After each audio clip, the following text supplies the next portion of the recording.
Pero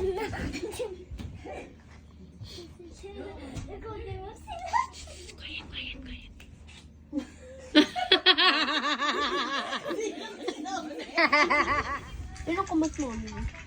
Una takpan na yung cellphone ko. Ang cute-cute naman po ng pantulog ni French. Pantero. Ang cute-cute naman po ng pantulog ni French. Pantero talaga sila. Ay, ikaw nga ang ano eh. Yeah, one. Ay, sunod ka kay ate mo. Three. Yan, ganyan. Tapos ako.